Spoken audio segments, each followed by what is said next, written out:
The boy gently pushed the model airplane, never expecting it to suddenly come to life. As if possessed, the plane drove forward, pushing a bucket of water on the ground. This made the boy realize that the plane had been resurrected. To verify his inner speculation, he took advantage of his mother's inattention and brought a ladder, then tied the plane to his body and went to the roof. It turned out that he fantasized about the plane carrying him to soar through the sky. Fortunately, his mother caught him in time, but the plane slipped to the ground as a result. However, a dangerous situation was quietly approaching. After returning to the room, the mother sternly reprimanded the boy's behavior and forbade him from touching the plane again. She threw the plane into the storage room and locked the door tightly. No matter how much the boy begged his mother, she always refused to take it out. Just as the mother and son were arguing, a strange thing happened. The small plane suddenly rushed in from outside the window and crashed around the room like crazy. The mother picked up a mop to try to knock the plane down, but her action enraged the plane. The fuselage of the plane began to emit a red light source, which instantly made the mother scream in fright. The boy also hugged his mother tightly out of fear. However, strangely, the plane's anger began to gradually disappear at this time.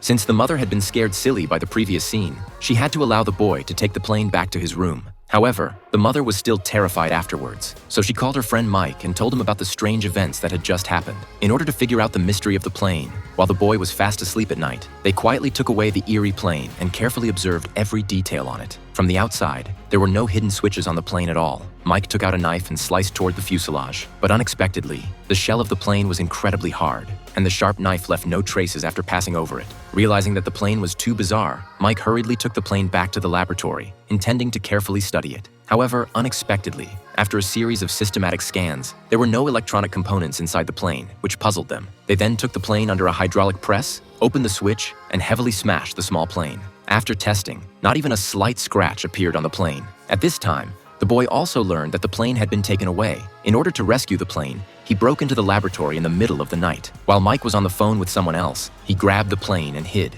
The boy thought he would find a chance to slip out later, but after Mike finished the phone call, he immediately noticed that the plane was gone. He quickly realized that the boy had come to steal the plane. Just as he was about to go up and inquire, the cabinet next to him suddenly shook violently and crashed towards Mike. The boy took this opportunity to run towards the outside. Then Mike got up and sounded the alarm, and soon the entire base entered a state of alert. The boy had his father's work card in his hand. With the work card, he ran to the roof of the experimental base. At this moment, the boy made a crazy decision. He tied the plane to his body and climbed to the highest point of the base's roof. At this moment, something magical happened. The small plane actually took off with the boy.